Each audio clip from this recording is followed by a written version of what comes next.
तो जय श्री राम दोस्तों, और यहाँ पर मैं भोलेनाथ को जल चढ़ाने जा रही थी। और आज मैं आपको बताऊंगी भोलेनाथ पर इस तरीके से अगर आप जल चढ़ाएंगे ना तो आपकी हर मनोकामना पूरी होगी।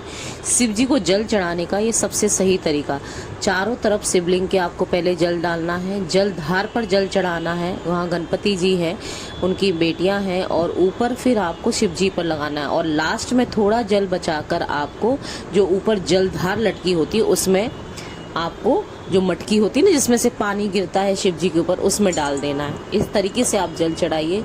स्टार्टिंग में जहाँ से जल बहता है वहाँ डालिए, फिर गणपति जी के स्थान पर, वहाँ पर ही पूरा परिवार शिव जी के जो पूरा जलधार का एरिया बना होता है वहाँ पूरा परिवार होता है। और जहाँ पर शिवलिंग रखा होता है वो पार्वती जी के हाथ के पद कमल होते हैं, हाथ के जो पंजा होता है वो वहाँ पर होता है उनका। तो हम जब इस तरीके से जल डालते हैं ना तो पूरे शिव परिवार को हम जल दे रहे हैं, और जिस वजह से शिव जी और शिव परिवार का आशीर्वाद मिलता है। सिर्फ शिव जी का ही नहीं, माँ पार्वती का, गणपति बप्पा का, कार्तिक जी का, उनकी पांचों बेटियों का, लक्ष्मी जी का, सभी का आशीर्वाद हमें मिलता है अगर इस तरीके से हम भोलेनाथ को जल चढ़ाते हैं। उसके बाद आप नंदी जी पे थोड़ा सा जल डाल दीजिए, और उसके बाद जो कछुआ रहता है वहाँ पर उस पर जल डाल दीजिए। फिर आपको भोग लगाना है। भोग में आप शक्कर, पेड़ा जो आपके पास है उसका भोग लगा दीजिए।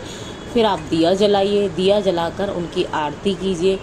आरती करने के बाद 3 ताली बजाना ना भूलें। याद रखें, आरती हमें जब भी करें हमें पूर्व दिशा में खड़े होकर, जहाँ मंदिर की स्थापना होती है ना उसी दिशा में खड़े होकर, उल्टे पीछे या आगे पीछे से नहीं करना है। हमको हमेशा प्रभु की पूर्व दिशा में खड़े होकर हमें आरती करनी है और जल चढ़ाना है। उसके बाद 3 तालियां बजानी है, और आखिरी जब हमारा सारी पूजा हो जाए, आरती वगैरह अछवा दीजिए, फिर आपको जाना है नंदी बाबा के कान में राइट साइड। और आपको राइट या लेफ्ट किसी भी कान में बोल सकते हैं, लेकिन एक कान में आप हाथ रख लें, दूसरे कान में आप ओम करके, पहले स्टार्ट करना है आपको ओम, और फिर अपना नाम, गोत्र, अपनी मनोकामना बोल दें।